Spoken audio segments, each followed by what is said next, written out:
Welcome to Weekly Digest, where we highlight the works of ministers of government as they push the administration's development agenda. Minister of Public Works Bishop Juan Edgell on Saturday last inspected ongoing sea defense works at Essex Concord, Mahaika, and along the shoreline to Fairfield. Minister Edgell stressed the need for immediate interventions at Essex as the rising tides pose a danger to the mangroves in the area. With the movement of mud, climate change, weather patterns, and everything else, we are losing significant amount of mangroves in this section. Once the mangroves are removed, the dam that we are standing on becomes compromised. And once this dam is breached, the water is all the way in, whether farmlands, poultry farmers, or households. He noted that sea defense is an expensive venture, but slowly but surely, the government through the Ministry of Public Works is committed to facilitating interventions. Based upon the understanding I have, we've already done 6 kilometers from Danzig-Maikoni coming all the way back. Minister Edgell also on Saturday last met with residents of Dazzle Housing Scheme on the east coast of Demerara. The minister attended the community meeting in response to a request made by a resident and representative from the Committee of Management where he addressed their concerns. It's our interest as a government to please all the people. Correct.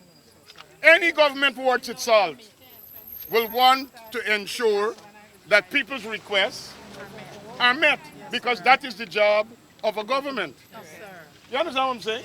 Yes, so you're pushing at an open door. The minister encouraged the residents to come together as a community under the One Guyana philosophy, which helps with the responsibilities for the upliftment of every community. You know why we tell people to organize themselves in CDCs?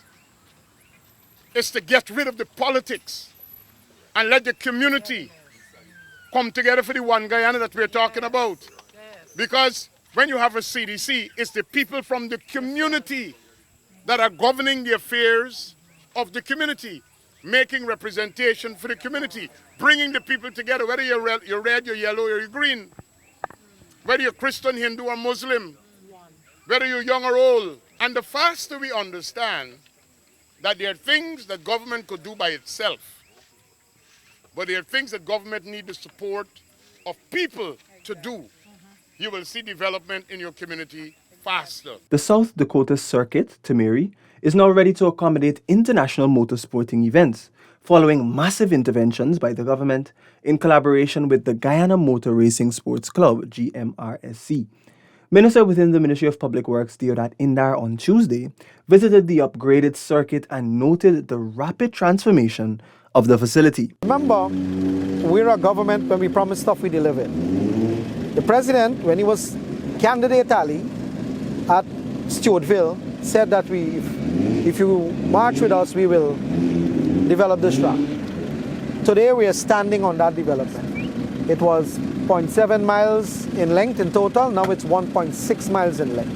And I want to say this, that our government, we worked with the GMRSC, all of the members. The track is now ready for its first international event, and executives of the GMRSC are pleased with the developments.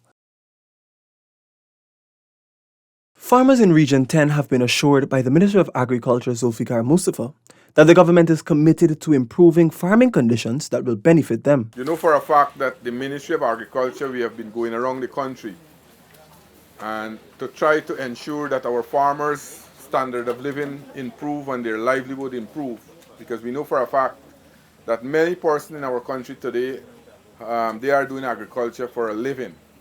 And we in the Ministry of Agriculture will continue to work with you. After listening to their concerns, the minister told the farmers that he will ensure that resources are distributed fairly. Sometime when we send out resources, not all the farmers, as you are mentioning here, all the farmers are receiving it. So we'll have to devise a different mechanism. And I want to make it clear from the inception that when we send out resources, when we send out stuff, it's not for a group or a particular person, but the entire farming community.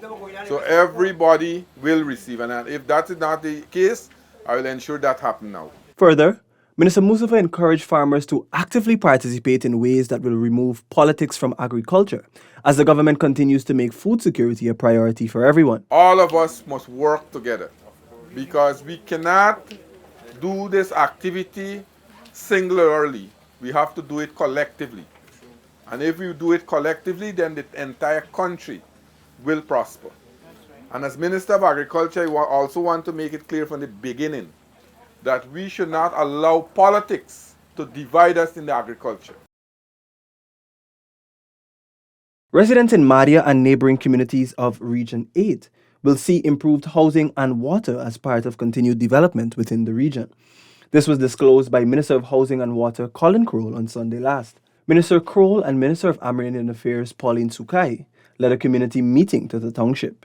Minister Crowell admitted to addressing housing issues as soon as possible, while procedures are being taken to regularize the Madia housing development.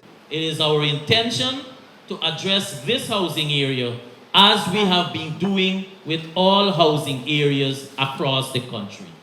Once there are remaining lots, which I know there are, we will apply, we will do the necessary allocations and regularization using the Central Housing and Planning Authority procedure. He said a team will return early next month to reevaluate the region behind the airstrip. A new well will be drilled within the housing area, which will provide 24/7 access to water. Moreover, for Region 8, some $50 million was expended on new wells in 2021, with another $220 million to be expended on new wells this year within the region. Next year, we plan to drill at least 5 new wells in Region 8. Residents of Tuckville's Big Yard who applied for house lots were on Tuesday given the option of selecting land or houses as part of the government's efforts to improve their living conditions. During a visit to the area, Minister Crowell reassured the locals that the government is still committed to improving the lives of all Guyanese. Through our processes that we have, whether it's through the housing in terms of house lots or through our housing program, that we work with everybody here and that we are able to move them on to an environment that much more desirable than what you see here, and that their family too can have a comfortable environment. Residents were told that the government is keen on its policy of providing housing solutions for all through housing construction, providing affordable housing options, and land allocation.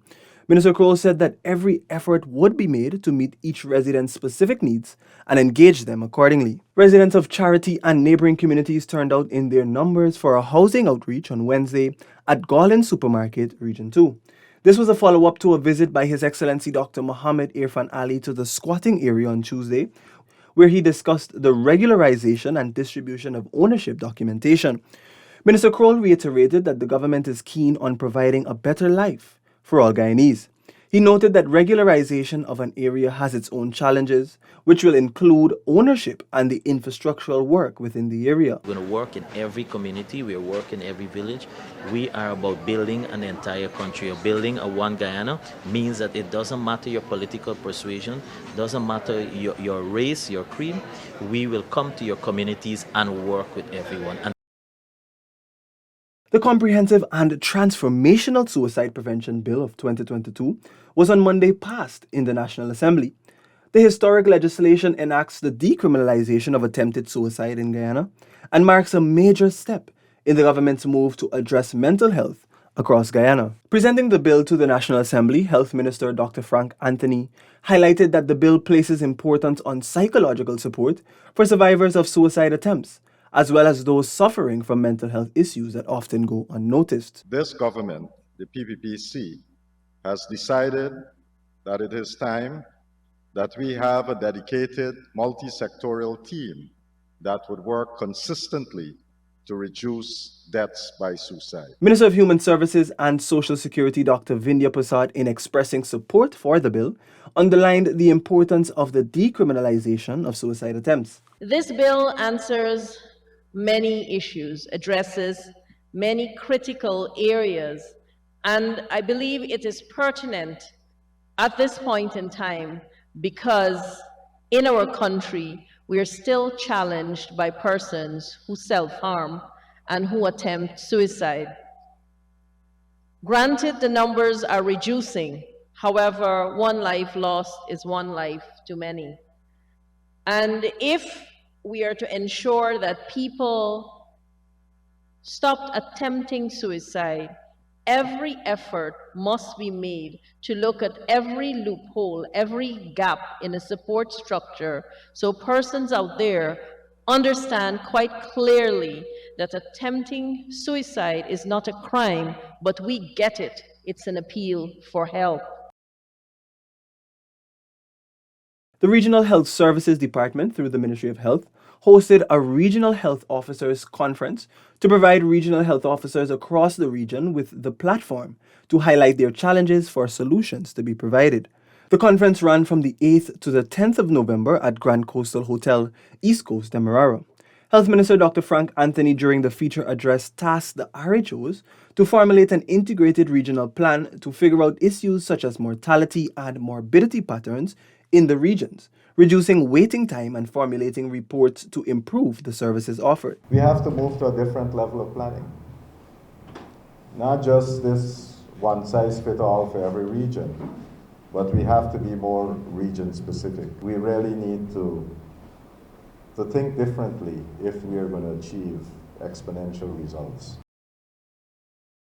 As part of the transformative and innovative direction of Guyana's economy, the Center of Local Business Development, in collaboration with ExxonMobil, hosted day one of the Guyana Supply Forum at the Lenora Track and Field Center on Tuesday. Prime Minister Brigadier Retired Mark Phillips said the forum is a hub for persons who are interested in becoming part of the oil and gas industry. The Guyana Supplier Forum has been brought here today in Region 3 as a show of confidence in the capabilities of potential suppliers in this region. It is also a commitment to ensuring that Guyanese from various parts of our beautiful country can benefit from potential business and networking opportunities within the growing oil and gas sector. 55 community support officers, CSOs from Region 9 on Wednesday graduated from the Ministry of Amerindian Affairs Capacity Building Program with skill sets in garment construction and small engine repairs. Minister of Amerindian Affairs Pauline Sukai, accompanied by Regional Chairman Brian Alicock, attended the graduation ceremony at the Bena Hill Institute Research Center in Anai, North Rupununi. Community support officers underwent an extensive 2-week training. They are now certified and can directly contribute meaningfully to their communities. It is not for the want of just training you and sending you back. It is for you to impart knowledge and to increase your chances of earning. This capacity training program is continuous and will see CSOs from Regions 1, 7, and 8 being trained in skills programs at the Bena Hill Institute Research Center. 41 women in Bartica Region 7 graduated from the Board of Industrial Training's Women's Economic Empowerment Program. Participants were trained in solar photovoltaic technology, installation, repair, and maintenance over the course of 3 weeks. Minister of Labour Joseph Hamilton emphasized the importance of creating opportunities for the advancement of women. We cannot talk about nation building and we exclude from certain type of training more than half of the population. A woman can do it. All she needs is the exposure and the competence and the training. So you don't have nothing to fear. The opportunities are before you. He also reiterated that the government, through the Ministry of Labour, remains dedicated to delivering training opportunities in all administrative regions. Before 2020 rather, you didn't have a resident Board of Industrial Training Technical Officer. As I speak to you, every region in this country, we have either 1 or 2 technical officers of the Board of Industrial Training. So the board has expanded into areas it has never gone before. The graduates expressed elation and excitement at the accomplishment. This brings us to the end of this edition of Weekly Digest. For these and other government-related stories, do log on to our website at dpi.gov.gy and our social media platforms as well. Goodbye.